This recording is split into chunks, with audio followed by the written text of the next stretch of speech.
Every year, we lose artists, journalists, athletes, and world-changing figures. And in 2022, some truly fascinating people passed. Some, however, are less known than others. In the 1970s, 80s, and 90s, Ivan Reitman helped shape American comedy of the era.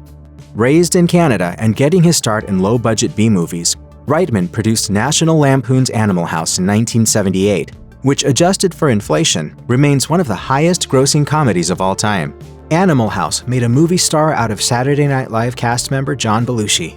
Reitman would later produce and direct works that would surpass the box office numbers for Animal House, while further elevating more early SNL stars. Specifically, Reitman directed Stripes starring Bill Murray and the blockbusters Ghostbusters and Ghostbusters 2, with Murray and Dan Aykroyd. You know, it's just occurred to me we really haven't had a completely successful test of this equipment. I blame myself. So do I. In the 1990s and beyond, Reitman continued to make films, having a hand in hits like Dave, Kindergarten Cop, Space Jam, and Private Parts. The Associated Press reported that on February 12, 2022, the producer and filmmaker had died in his sleep at his home in Montecito, California. Reitman was 75.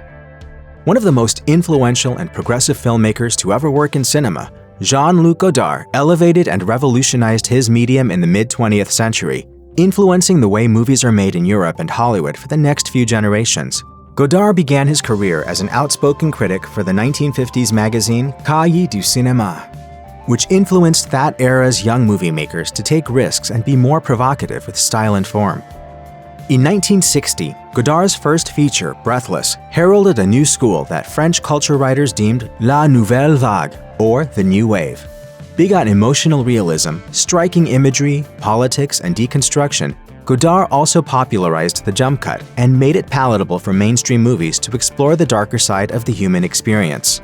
Among the many acclaimed films of Godard include Pierrot le Fou, Contempt, Every Man for Himself, and Alphaville. After experiencing a severe decline in health, Godard died at his home in Rolle, Switzerland, according to his attorney, Patrick Jeanneret.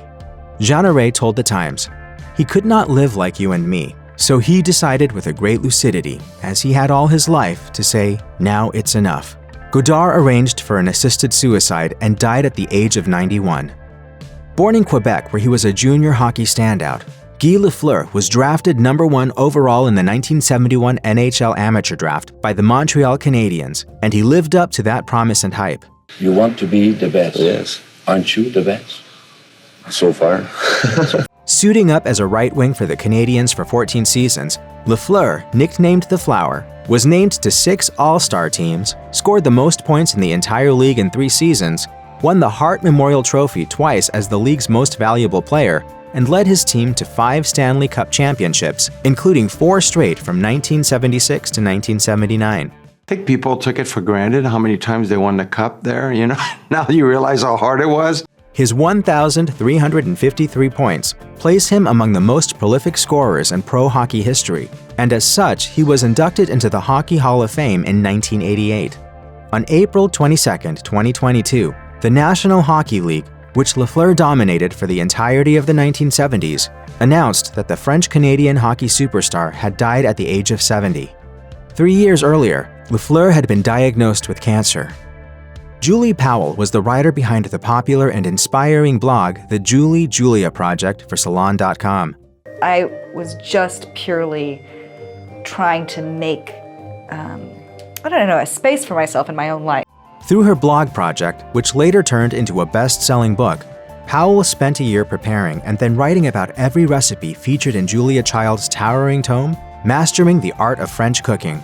Powell's 2005 book served as the source material for the 2009 film Julie and Julia, in which Amy Adams portrayed Powell as she taught herself to cook and became a better writer. Powell's second book caused scandal and generated headlines, as Cleaving, a story of marriage, meat, and obsession, was a memoir and meditation on the author's sexual proclivities. On November 1, 2022, The Times published word from Powell's husband, Eric Powell, that the home cook, writer, and blogging pioneer had died of cardiac arrest on October 26th at her home in Olive Bridge, New York. Powell was 49. One of the first employees of CNN was Bernard Shaw, the news service's first lead anchor. I wouldn't think of myself as a journalist of color. I mean, my skin is black. I love that. But I'm a journalist first, world class. TV news viewers became familiar with Shaw in the 1970s, as he was frequently the reporter of the record and the voice of information and reason on the scene when major news broke. Shaw covered the Watergate scandal for CBS, and while working as ABC News South America bureau chief and lead correspondent, he helped obtain footage of the Jonestown, Guyana mass suicide. He left ABC to take a chance on the unproven CNN and would stay with the network from its inception until his retirement in 2001, during which time he became a full-on news media celebrity for his dispatches from the First Gulf War, live in Baghdad amidst falling bombs. For the past 20 minutes, I've been hiding under a table. In 2022, CNN broke the story of Shaw's death from pneumonia at the hospital in Washington, D.C., where he'd been treated for the viral infection. Shaw was 82 years old. According to the New York Times, Vietnamese Buddhist monk Thich Nhat Hanh's journey as a religious and philosophical leader and activist began in earnest in the 1960s, when he studied and lectured at multiple Ivy League schools, and his staunch and aggressive peace advocacy helped inspire the anti-Vietnam War movement. Thich Nhat Hanh was considered for the Nobel Peace Prize in 1967, nominated by his close ally, Dr. Martin Luther King Jr. He also founded the relief organization Youth for Social Services to assist individuals displaced or injured by the Vietnam War, and put his pro-peace sentiments and tenets of what he called engaged Buddhism to paper starting in the 1960s, eventually publishing numerous best-selling volumes of poetry and philosophical analysis. He founded several monasteries and Buddhism centers around the world while traveling the lecture circuit, returning to Vietnam in the 2000s after a ban by the communist government was finally lifted. We have to change our way of thinking and seeing things, and this is possible. Plum Village Community of Engaged Buddhism, Thich Nhat Hanh's organization of Buddhist monasteries, announced on its founder's Twitter that the spiritual leader had died at midnight on January 22, 2022, at the Tu Hieu Temple in Hue, Vietnam. He died at the age of 95. Among the most prolific character actors of the 1970s and 1980s, Sally Kellerman had a career that lasted more than 6 decades, consisting primarily of quick gigs on episodic television until she landed a massive, star-making role in the 1970 film version of MASH. Kellerman portrayed Major Margaret Hot Lips Houlihan in the Korean War comedy, garnering an Academy Award nomination for Best Supporting Actress. This isn't a hospital! It's an insane asylum, and it's your fault! MASH would launch a long collaboration with filmmaker Robert Altman, who'd go on to cast Kellerman in Brewster McCloud, The Player, and Ready to Wear. In 1986, Kellerman played the romantic lead in the popular Rodney Dangerfield comedy Back to School. Alan Eichler, Kellerman's publicist and manager, told National Public Radio that the actor died at her home in the Woodland Hills neighborhood of Los Angeles on February 25, 2022. The cause of death was heart failure. Kellerman was 84. Peter Robbins' acting resume isn't extensive, and it spans just 9 years, but his work as a kid voice actor is some of the most heard and enjoyed to ever play on television. In 1965, after guest starring on episodes of Rawhide, The Donna Reed Show, and The Munsters, Robbins landed the voice role of Charlie Brown on A Charlie Brown Christmas, a beloved part of the holiday entertainment canon. Robbins so nailed the personality and voice of sad sack Charlie Brown that he would reprise the role in 5 more specials, including It's the Great Pumpkin Charlie Brown and the feature film A Boy Named Charlie Brown. As a teen actor, Robbins portrayed another comic strip character, Alexander Bumstead, on the one-season TV version of Blondie, but would walk away from showbiz in 1972.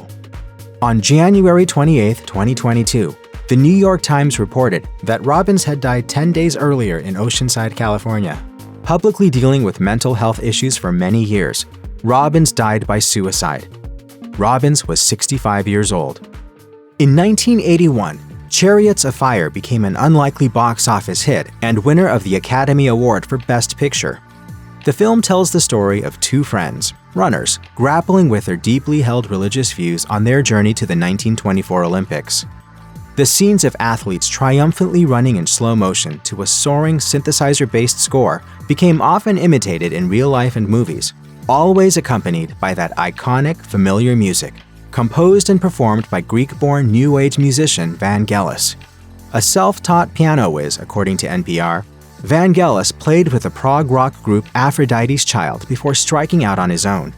His instrumental main theme from Chariots of Fire went to #1 on the pop chart and won Vangelis an Oscar. Vangelis' assistant told NPR that the composer and keyboardist died on May 17, 2022 at a Paris hospital. Vangelis died from complications surrounding heart failure at the age of 79. With some pop and rock sensibilities injected into his otherwise traditional country tunes, Mickey Gilley topped the country charts often in the mid-1970s with songs like Room Full of Roses, City Lights, and Don't the Girls All Get Prettier at Closing Time.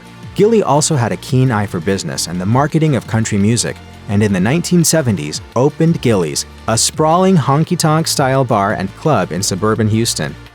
Gilley's and its Mechanical Bull competitions inspired the hit 1980 movie Urban Cowboy, which in turn led to a pop-country crossover boom in subsequent years.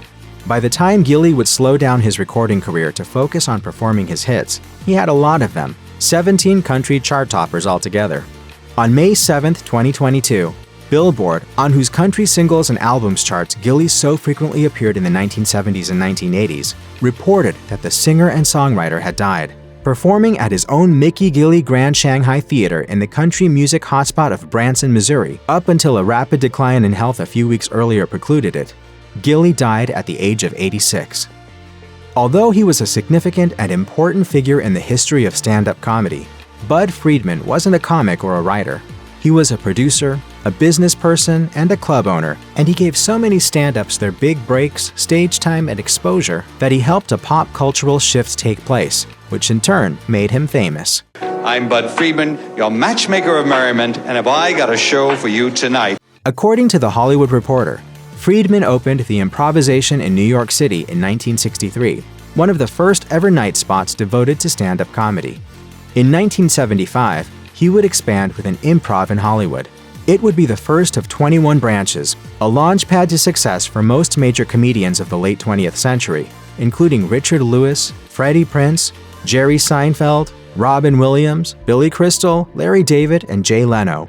The improv inspired a nationwide comedy club boom, which died out in the 1980s with the advent of cable TV, a new medium that could frequently and cheaply program stand-up comedy, such as A&E's An Evening at the Improv, shot at the Hollywood Improv and hosted by Friedman for 13 of its 15 seasons. The Hollywood Improv announced on its Twitter account on November 12, 2022, that Friedman had died. According to Variety, the cause of death was heart failure. Friedman was 90 years old.